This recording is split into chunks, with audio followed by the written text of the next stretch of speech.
మరి ఆ రోజు వినోద్ కుమార్ గారు 2014లో ఎంపీగా ఉన్నారు, నేను ఎమ్మెల్యేగా ఉన్నా. తన BRS party MP, BJP MP కాదు, అప్పుడు బీఆర్ఎస్ పార్టీ ఎంపీ. పార్టీ ఏదైనా కానీ ప్రశ్నించే గొంతుకు ఉండాలి, అక్కడ పార్లమెంట్లో గట్టిగా మాట్లాడాలి, క్యాబినెట్లో మాట్లాడాలి.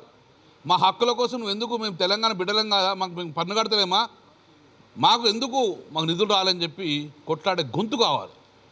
ఆ రోజు స్మార్ట్ సిటీ రాదు, కరీంనగర్కు లేదు. ఇదే కొత్తపల్లి మెడికల్ కాలేజ్ పక్కకు మనం త్రిబుల్ ఇద్దాం అనుకున్నాం. ఇక్కడ గొంతుండి త్రిబుల్ శాంక్షన్ చేసుకున్నాం.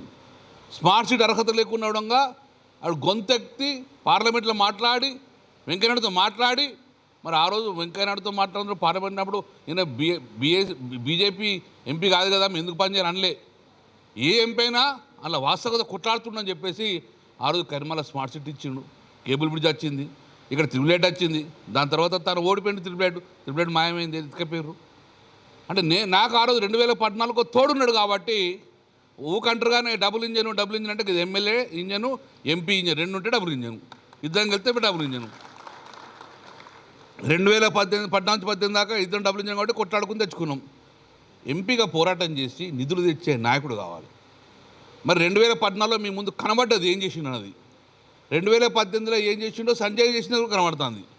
మీరు కూడా ఈసారి నాకు సపోర్ట్గా ఉంటే రాష్ట్రంలో కొట్లాడతాను నేను, కేంద్రంలో తన కొట్లాడతాడు. ఇక నిధులు ఆగుతాయే, మనం పన్ను కడతలేమా? రాష్ట్ర ప్రభుత్వంలో కాంగ్రెస్ వాళ్ళు నోరు మెదుపుతారే, మూసుకుంటారు. మళ్ళీ గిదే పోరాటం చేయాలి. నీళ్ళ కోసము, కరెంటు కోసం కాలు ఇరిగింది తెలుసుగా మీకు. బాబ్లీ కోసం ఈ పోలీసులు ఇది కాలు ఇరిగొట్టి ఇప్పుడు కేసు నడుస్తుంది, రేపు మళ్ళీ కేసు ఉన్నది. పోరాటం చేయాలి. ఎందుకంటే అధికార పార్టీలు ఎప్పుడూ నోరు మెదపరు. నోరు ఎవరు మెదపాలి? మళ్ళా ప్రతిపక్ష వాళ్ళు మెదపాలి. ప్రజల పక్షాన్ని ఎవరు కొట్లాడాలి? ప్రతిపక్షాలు కొట్లాడాలి. నాకు అవకాశం ఇచ్చారు, తనకు కూడా ఒక అవకాశం ఇచ్చేస్తే ఇద్దరం కొట్లాడితే ఆగుతాయా నిధులు? అభివృద్ధి జరగదా?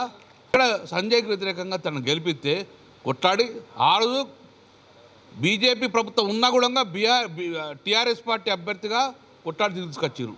ఈరోజు కేంద్రంలో ఏ పార్టీ ఉండని, కానీ గొంతు ఉండాలి, కొట్లాడే గొంతు ఉండాలి, నోరు విప్పే గొంతు కావాలి.